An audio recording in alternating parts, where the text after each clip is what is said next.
President Trump has also authorized the CIA to conduct covert operations in Venezuela. In this video, we will talk about the true power of a strike group of a nuclear aircraft carrier, like the one that is now on the way from the coast of Venezuela, and why the United States operates so many. According to the Pentagon, the Secretary of War, Pete Hegseth, ordered the sending of the USS Gerald R. Ford and his attack group to the Caribbean as part of a climb in the campaign against drug trafficking and, very possibly, to signal stronger intentions of the Trump administration against the regime of dictator Nicolas Maduro in Venezuela. This movement includes aircraft carriers, escort ships, and combat aircraft, marking a gigantic increase in the American military presence in that region. But what does it really mean to have a strike group like this nearby? A carrier strike group, or CSG, is basically a naval task force centered around a nuclear aircraft carrier, which in the case of the United States includes ships of the Nimitz and Gerald R. Ford classes, the pillars of the United States Navy. The Nimitz class, with 10 ships in service, is made up of 100,000 tons of giants, powered by 2 nuclear reactors that allow speeds above 30 knots, or about 55 kilometers per hour, and an almost unlimited autonomy, being able to operate for up to 25 years without nuclear refueling. Each one carries about 75 aircraft with a maximum limit of 90, including FA-18 Super Hornet, F-35C, E-2 Hawk Ward early warning aircraft, MH-60 Seahawk helicopters for transport, rescue, and anti-submarine warfare and drones.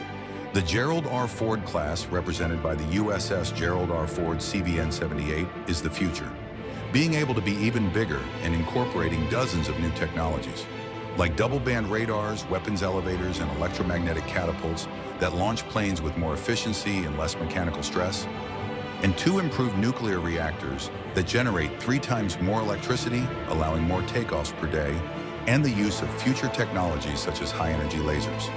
But the strike group is not just the aircraft carrier, with a full CSG, usually including, in times of peace, a Ticonderoga-class guided missile cruiser, 2 to 3 Arleigh-Burke-class destroyers, a Virginia-class nuclear attack submarine for intelligence and submarine protection, and many logistics support ships for refueling that are joining the CSG as it passes near American naval bases.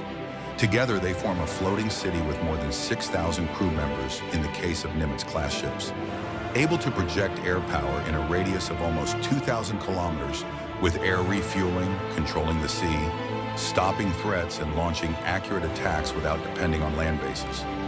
In war scenarios, a CSG, much more reinforced with additional destroyers and cruisers, can neutralize coastal defenses, support troops on land, or impose naval blockades, representing the peak of power projection and strategic mobility.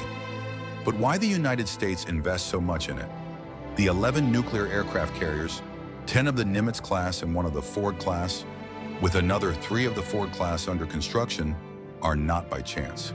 There is a law in the United States that requires at least 10 operatives to guarantee capacity in multiple theaters, with the main reason being the so-called cycle of 3. To keep 1 aircraft carrier in constant operation in a region, you need 3 in total. 1 in mission, 1 in training, and 1 in maintenance, which means that even in times of peace, the United States manages to keep, at the very least, always 1 strike group complete in the Pacific, another in the Middle East, and another in the Atlantic. A number that can obviously increase depending on the tensions and conflicts in the world.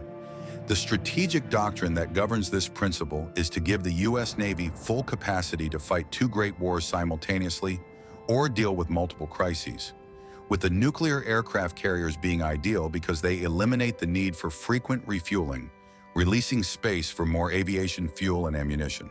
Without them, the United States would depend on allies for bases, which is very risky. But besides the nuclear, the American Navy also has authentic mini-aircraft carriers, the America and Wasp classes. They are amphibious assault ships designed for the Naval Rifle Corps, with the OSP class, with 7 ships carrying helicopters, aircraft MiV-22 Ospreys, and a maximum of up to 20 F-35B or AV-8B Harrier II fighters. The newest class, with 2 in operation and 2 in construction, is optimized for aviation, with a larger convoy, larger hangars with capacities for up to 25 35B fighters and air projection focus instead of traditional amphibious troops. They complement the big aircraft carriers, offering flexibility in low-intensity scenarios without having to mobilize a full CSG, offering the United States a gigantic force composed of 11 large and powerful nuclear aircraft carriers and 9 mini-aircraft carriers, totaling 20 air and naval power projection means. But all this American interest in aircraft carriers did not arise overnight, with the Second World War acting as a great catalyst. In that conflict, the United States learned that aircraft carriers were the future of the naval war, surpassing the armored. Before the war, the empowered were the kings, but the Japanese attack on Pearl Harbor in December 1941, the first major naval attack in history involving only planes, showed the vulnerability of these ships.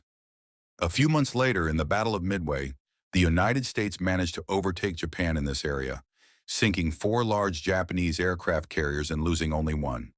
With this battle representing the first in naval history in which 2 large fleets faced each other exclusively through air offensive means. All this experience left valuable lessons that the United States apply today, such as mobility and power projection. With aircraft carriers becoming the main instruments for offensive actions, sea control and projection in remote areas, without depending on bases in allied territories. The U.S. power projection doctrine, rooted in the Second World War, sees aircraft carriers as sovereign air bases to operate in distant regions without local permission. In areas like the Pacific or the Middle East, they avoid the dependence of vulnerable bases, projecting force thousands of kilometers away. And in the case of Venezuela, this applies perfectly. The Caribbean is a few hours away from Florida, but a CSG like Ford allows massive operations with much greater agility and without bases in neighboring countries. To operate so many aircraft in that area without a CSG, the United States would be forced to spend hundreds of millions of dollars in works to expand the air facilities in Puerto Rico. Works that would take many years, and that would result in large maintenance facilities very expensive in the long term. It is a great and powerful demonstration of strength with Ford, his escort, and the other ships that are already in the region, being able to neutralize the Venezuelan defenses from afar, dissuading aggression and, if that is the case, acting as direct support for more forceful actions, directly targeting the regime of Nicolas Maduro. And if you are not yet subscribed to the channel, subscribe now and activate the notifications bell so you don't miss any news.